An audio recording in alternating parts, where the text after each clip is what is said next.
Okay, I got to say this. This thing, come on. This is one of the things that drives me nuts is that we pander to athletes. I don't care if they're famous, and I don't care if athletes are rich. They're still human beings. They walk amongst us. They eat amongst us. They school amongst us. They're us. I don't care if they're rich and famous and can carry a football or hit a baseball. So Marshawn Lynch last night for the Raiders got ejected for running onto the field and bumping an official. And this morning I'm listening to all sorts. I got a 20-minute drive to work, and I got everybody telling me, well, Colin, it's okay because Marshawn Lynch of the Raiders ran in and got a hold of Marcus Peters, but they're related. So my wife is actually related, I'm not joking, to Alexander Hamilton. He started the banking system. We don't get free checking because of that. Okay? That's how mobsters talk. Hey, we're related. Hey, I had to support my cousin Joey, so I took the other guy to the pier and knocked him out. You can't run on the field. Stop pandering to athletes. In the NHL, if a fight starts, they have what they call a second man-in penalty. You go on the ice, you're out. The NBA does not even allow you to leave the bench. 2007 Suns-Spurs series, remember that? Automatic ejections to stars. NBA, you can't even leave the bench. You got Marshawn Lynch here going renegade, running out to the field to help his cousin. You remember that Suns series? They got into that fight. Everybody thought Phoenix was going to win that fight. Steve Nash, hard foul. Suns players come out, skirmish. They kicked Suns players out of the series. It changed the NBA Finals. Listen, as a parent or a league, suspensions sometimes are for results. They're often to send a message. You can't send the message that, hey, man, if you're related to somebody, you can run on, bump a ref to help a cousin. I don't even know if they are related. That's what I heard on 2 shows this morning. Years ago, Pete Rose was suspended for a month. For simply bumping an umpire. Why did they suspend him for a month? It was the kind of bump you do at the grocery store at the checkout line with people 4 times a checkout. Because it was sending a message. Do not touch an umpire. We don't care how it happens. Don't ever. Suspension. Regardless of intention, you can't do what Marshawn Lynch did. You can't interact with a ref. You can't do it because you're related. It's not the ref's job to know your family tree. Can you imagine going into court and the judge says, before I rule this case, are you first or second cousins? I just want to get this straight here. This is not an episode of Maury, okay? It's not anybody's. Don't run on the field. Can't do it in the NBA. Can't do it in baseball. Can't do it in hockey. You can't have a guy flying off the sidelines into a skirmish, period. It's ridiculous. Are judges British? All British? All the times I've been in court, Colin, you're in trouble again. Are you related? Well, then you're off. It's not an excuse. We know each other. What? So the Green Bay Packers have lost Aaron Rodgers for the year.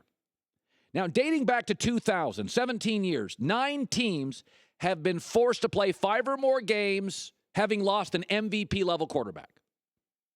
And, by the way, 7 of the 9 missed the playoffs, and 6 of the 9 finished with 7 wins or less. So if you lose a quarterback, but I'm hearing a lot of people say, that division's weak. No, it's not. Minnesota's really talented. They're winning now with a backup quarterback. Chicago's the best bad team in the league, and Detroit has Matt Stafford, so they're viable.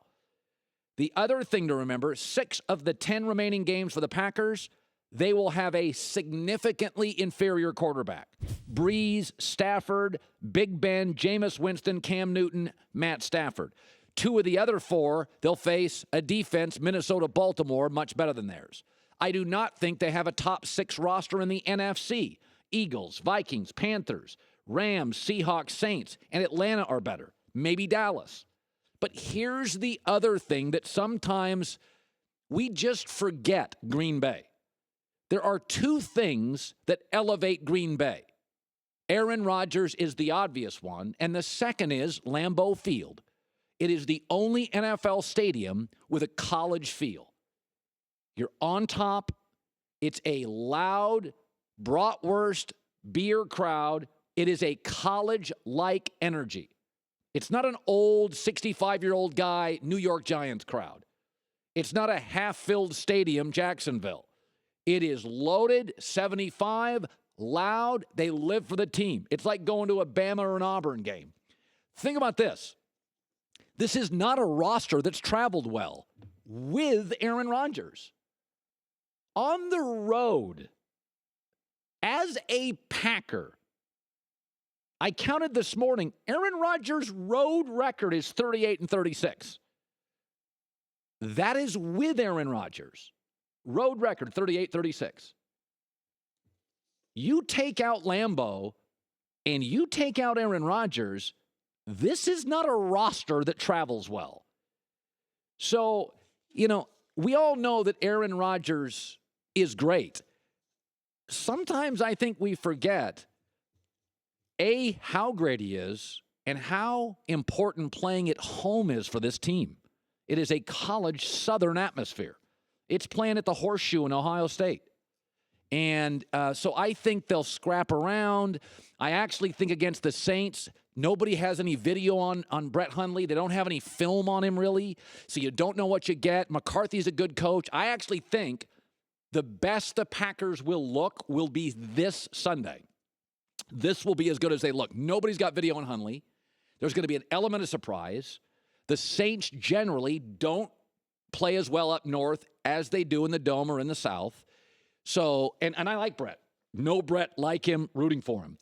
But, for all these people saying it's a weak division, Minnesota's roster is stacked. The Chicago Bears have a lot of talent, like a real O-line, real running back, real pass rush.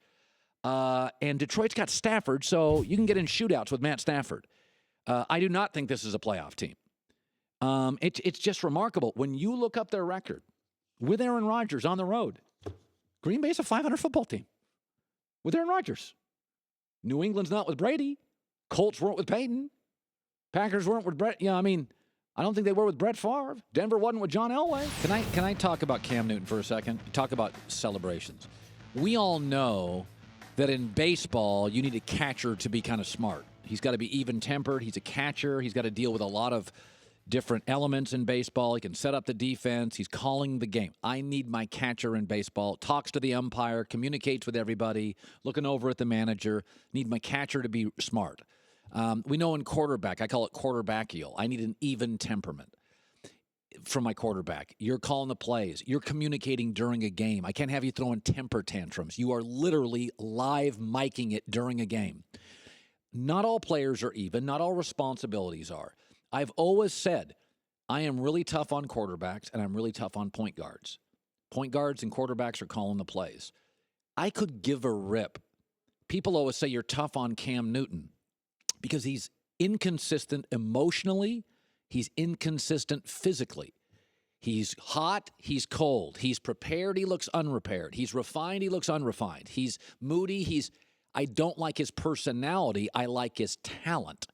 And so he is off. That's why I prefer Russell Wilson over Cam Newton. Thanks for watching. Subscribe here to get the latest from the show. Also, be sure to check out more of the best clips from The Herd or go watch a few segments from the newest show on FS1, First Things First with Chris Carter and Nick Wright.